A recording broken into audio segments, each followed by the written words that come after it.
Well, good morning, colleagues from the media. Thank you for coming out this morning to our first media conference for 2018. And I want to wish you personally and to your families a very good, happy and prosperous, I hope, if your media houses treat you well. Happy and prosperous. New Year 2018. We certainly appreciate it. I want to say that on behalf of not only my executive colleagues, but the entire members of the MSJ. Certainly appreciated your continued support for our media activities, the press conferences that we have held. You have certainly covered them very effectively and well, and we want to express our appreciation for your fair and accurate reporting that we received during 2017, and we look forward to that same cooperation and collaboration throughout 2018. Having said that, I'm now going to give partly a written statement and partly towards the end some concluding remarks which have not been written. I can send this to members of the media subsequently sometime later today. So 2018, we believe, is a year of crucial decision making for Trinidad and Tobago. The Movement for Social Justice takes this opportunity to wish all citizens of Trinidad and Tobago a very peaceful, happy and productive 2018. Consistent with our party's vision, our hope is for a better life for all of us now and in the future. The New Year's resolutions and wishes, however, are most often just so much wishful thinking. What translates wishes and resolutions into reality is action, and actions themselves are the result of decisions. How we think and what we decide is how we act. 2018, therefore, must be a crucial year of decision-making for Trinidad and Tobago. At one level, important decisions will be made by those who wield political and economic power. These decisions will impact on the lives of all of us, though we had little or no involvement in the making of those decisions. And this, of course, is a reflection of the weakness of our governance system, where citizens are not involved in decision-making at all. Some of the decisions are mandated by the Constitution and the law. These include the election of a president for the 2018-2023 term. The decision as to who our next president will be has already been announced, Justice Paula May Weeks. This is a commendable decision by the government, and we trust that it will receive unanimous support from the opposition and independent senators. Secondly, the selection of a commissioner of police, which has to be then ratified by the parliament. Given that there has been an acting commissioner for the past 5 or so years, this decision can have a positive or negative impact on the morale and management of the police service, which is critical to addressing the crime situation in the country. Thirdly, the selection of the first public procurement regulator, which is to be done by the President. This long-awaited appointment and the full proclamation of the procurement law are necessary to restore some level of confidence in the award of contracts by government and state enterprises. Our confidence has been totally destroyed by widespread corruption by past and previous governments, and this will be one, but not the only measure required to end corruption. Other measures include giving real power to the Finance Intelligence Unit, party finance regulation, whistleblower legislation, and the appointment of a special prosecutor to go after white-collar criminals, past and present. A fourth critical decision may well be the future of the incumbent Chief Justice, allegations against whom have eroded public confidence in the judiciary and the administration of justice. It is likely that the new president will have to appoint a new Chief Justice.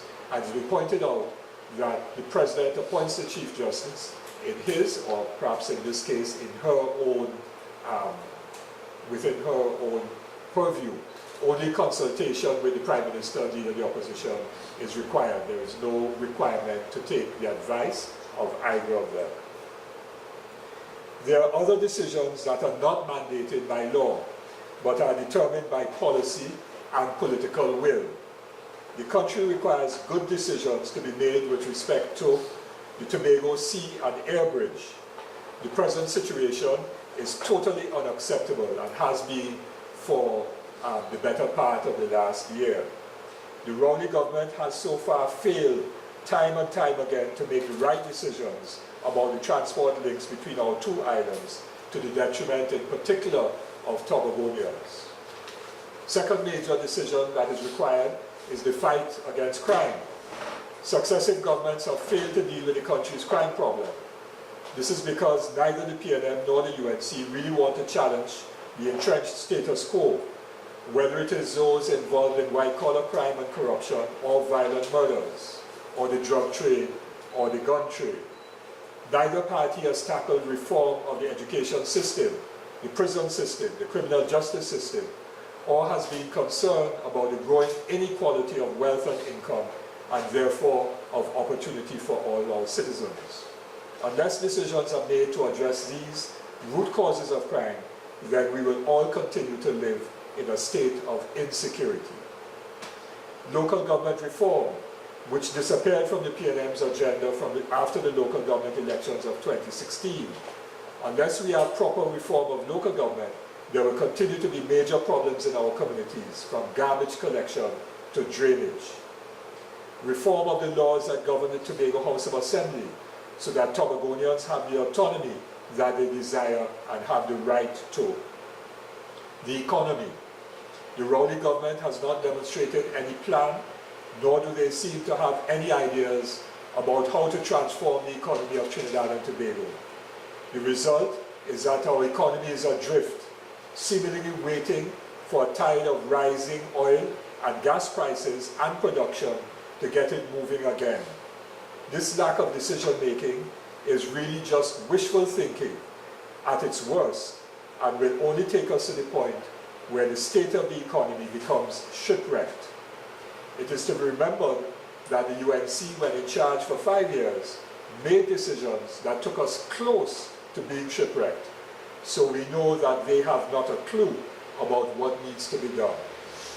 Clear and progressive decisions have to be made to address the crisis of foreign exchange, the government's fiscal crisis, that is the gap between its revenue and expenditure, the need to ensure sustainable and decent jobs and incomes for all, how we generate growth, because it is forecast that we will either continue to have negative growth or zero growth in the economy for 2018. The growing inequality of wealth and income in our country, which has come to the fore. We made a statement about that many years ago, but it came to the fore last year with the infamous statement about a few people controlling so much wealth in the country, and the issue therefore of the 1% and the social inequalities in our country, and the many outstanding issues affecting trade unions, workers and farmers.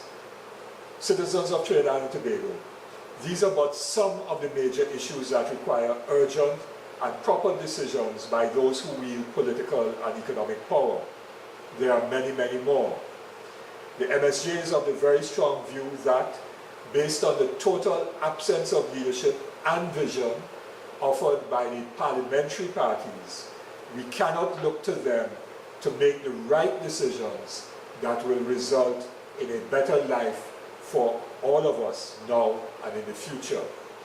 Their track record tells us that we can expect nothing from them in 2018 to inspire trust, confidence, and hope in the future. And therefore, if we were to look at our parliamentary parties, then 2018 seems to be a very bleak year indeed for all citizens of Trinidad and Tobago. What then can offer some hope? We of the MSJ are always optimistic that the people of Trinidad and Tobago are resilient and strong and will find it within themselves to make the leap in consciousness, what we call the revolution of the mind, which is absolutely necessary for us to bring about fundamental change in Trinidad and Tobago, because fundamental real change is what is required to ensure a better life for all of us now and in the future. The MSJ, for our part, offers and has offered for some time a vision, the vision of the Second Republic, because the institutions of the First Republic, as we can see, the judiciary, the parliament, the cabinet, and all of the other institutions have either failed or are failing in terms of delivering a better life for all of us. The economy cannot, because of the nature of the economy, cannot provide a better life for the vast majority of the people of Trinidad and Tobago who are working in just for enough money to get them back to work the following week or the following month, and for many not even to be able to provide properly for themselves and for their families. And for many, the economy offers no hope of a job, whether it be the young professionals coming out of university this year or who graduated last year, or for the 40 to 50% of our young people who are consistently failed by our education system.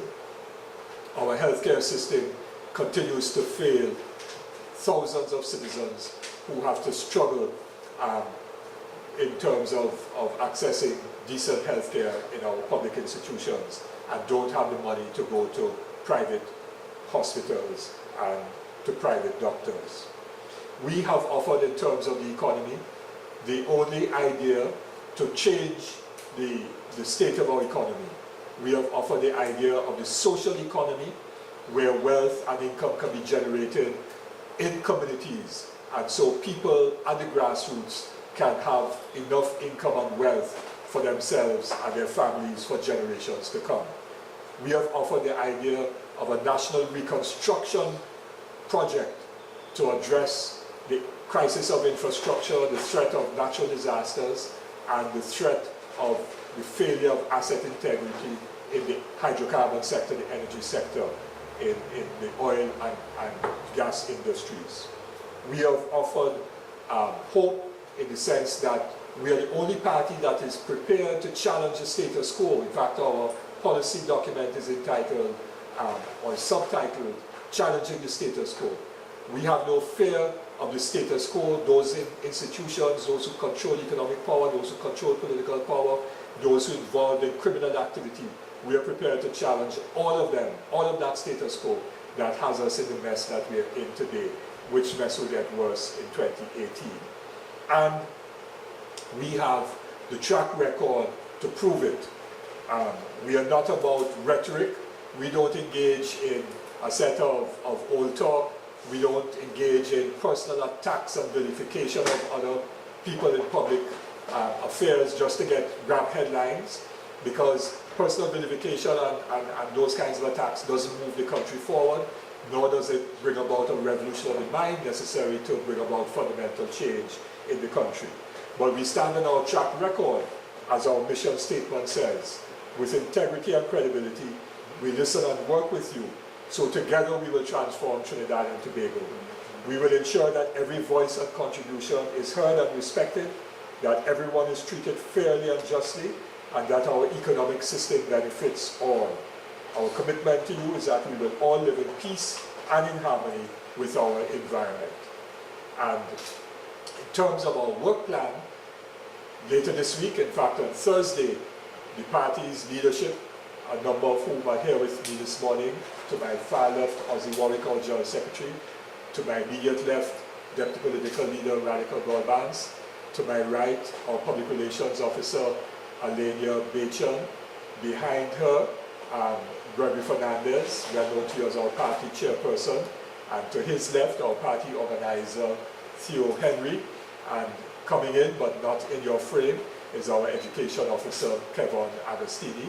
These are just some of the members of the executive, but they, together with other members of the party executive and our activists, will be meeting on this Thursday all day to identify our work plan, where we go back into the communities in 2018, listening to communities and working with them and building our political movement, reaching out to others in our community, in our national community, and also putting forward our proposals on crime and violence, the state of the economy, the state of the healthcare, well, to transform the healthcare sector, to transform the economy, to transform the education system, and so much else that is wrong in Trinidad and Tobago. And those plans, of course, will be released after our meeting on Thursday. Thank you. And of course, we are open to questions about anything that I've said or anything that I have not said. As usual, we are very open to engagement with the media.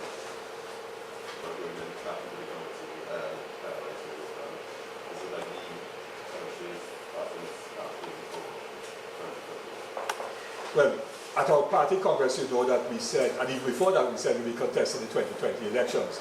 But we started last year with a program of Community Speaks, and we went to 3 or 4 communities, and that was put up on YouTube, and it actually was rebroadcast, or part of those programs were rebroadcast on radio. So we're going to resume the Community Speaks. We held off on it because it was towards the end of the year and so on.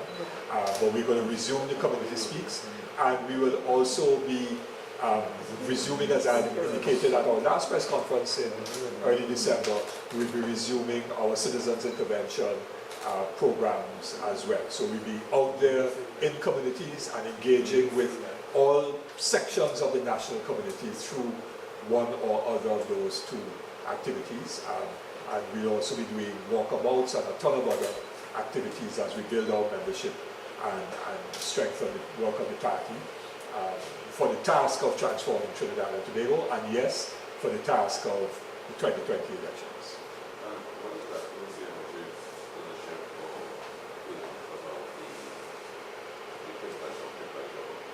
The presidential, right? But that's at the start of the very start of what I said it, the choice by the government of Justice Paula May Weeks is a very commendable choice. We support Justice Paula May Weeks as our next president. I think that she would bring a breath of fresh air and perhaps restore some sense of confidence in the office of the president. As you recall, when President Carmona was elected and he made his grand inaugural address about powers that he has and powers that he does not have, etc., etc. That was the phrase that most people remember.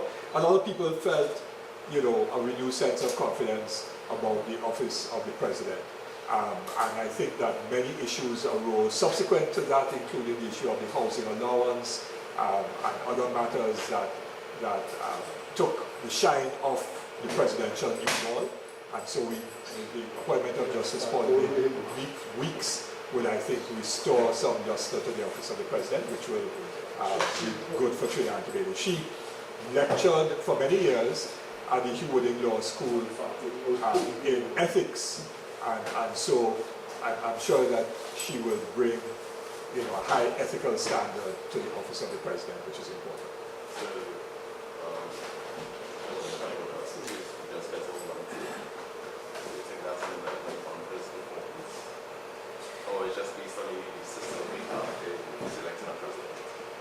Well, when somebody gets elected, because they're elected by the parliament, though of course it is the choice of the government that normally prevails, because the electoral college of the parliament consists of all members of parliament, all members of the Senate, and all members of the House of Representatives. And therefore the government has a built-in majority, and normally we get the support of many, if not all, of the independent senators. So that the government's choice is usually a shoo-in for the president. The fact that somebody accepts nomination for president means that they know that it is not for life, that they will be subject to a process that may see them serving only one term. And I think that there was a general view in the country, quite apart from the fact that there was a change in government subsequent to President Carmona being elected, though my recollection is that the PLM at the time had supported his election, but that there were questions about President Carmona. I mentioned some of them that took the shine off of the president's seat during his tenure, and so I think it was appropriate that we have a new person in the office of president. Now, the new president's function, do you think there's still a system where we should be having electoral college distribution to the government selecting that president, or there should be another process that makes it Yes, there needs to be major constitutional reform, and it is not only the reform in terms of how we identify and select or elect a president, but we need major constitutional reform all the way through in terms of how a prime minister, someone becomes prime minister. We need to reform the parliament, we need to reform all the institutions of state, which is why we talk about the Second Republic. So we can't just say we need to change one thing and not make fundamental changes to our whole system of governance. But within that change, we agree that the way the president is selected should also be changed? Yes, but and the MSJ policy has policy position which we put out since 2014 identifies all of the things that needs changing. One is the office of the president, but I don't want us to focus only on the office of the president because we are having the election of president this month. We tend in Trinidad and Tobago to just focus on one thing because it hits us when it becomes necessary for that decision to be made. And then we go on and we wonder why things don't change completely or we don't have major changes in our life and why one person can't make a fundamental difference. And so we need to shift from simply looking at one aspect or change one thing to look at changing fundamentally our system of governance. So just to be clear, you are looking for what parties open by MSJ? Yes, the issue that the country faces is that, and we're not now talking about whether all of the things that have been in the public domain reach the standard of impeachment of a Chief Justice. We have not said that because we don't have all of the evidence. But quite clearly, the judiciary has been brought into disrepute. And so the confidence in the institution of the judiciary, and we had said this way back, we said this just after Marcia Caesar in a press conference. We said that we thought that the position of the Chief Justice had become untenable because it was creating a crisis of confidence in the judiciary. So it's not a new position. And therefore, we think that for the confidence in the institution to be restored, there needs to be a new Chief Justice. You think out of the lots of the senior bigger minds there, you think there's competent people to force people there to change that perception of the judiciary, given not only the issues surrounding the Chief Justice, but the issues surrounding the judiciary with regards to lengthy cases, the sample and the magistrate's courts can be finished, those type of things. You think there's... Okay. Yes, we have competent people in Trinidad and Tobago who can be Chief Justice of the country. That we have no doubt about. The other issues that you have addressed about reforming of the criminal justice system and improving the administration of justice, those matters do not lie solely in the hands of the Chief Justice, because reforming the criminal justice system requires Parliament to be involved in terms, for example, of getting rid of preliminary inquiries. So you don't have two full trials, one before the Magistrates Court and then a second one before the High Court for indictable matters. Of course, there are some matters that the Magistrates Court will continue to deal with. Those are summary matters at the level of the magistrates. But magistrates also have to hear indictable offences like murder, rape, robbery with aggravation, serious crimes, right, including serious white-collar crimes like the Piaco inquiry, for example. All of those are indictable offences, and you therefore have a first trial in the Magistrates Court and then a second trial in the High Court.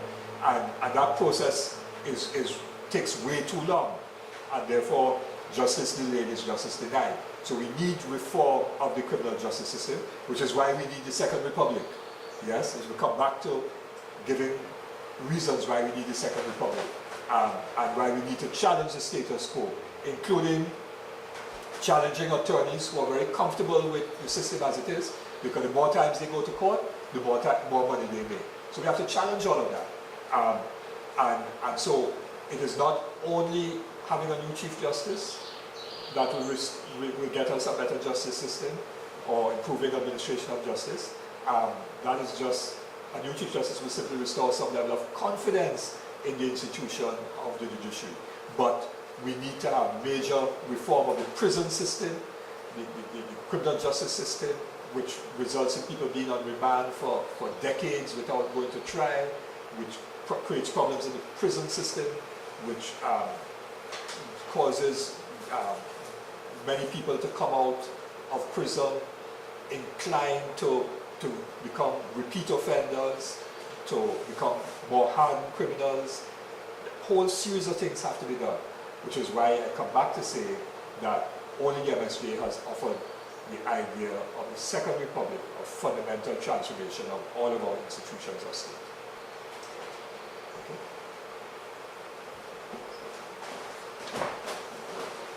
Anything else? Anybody? That's analysis. Sorry?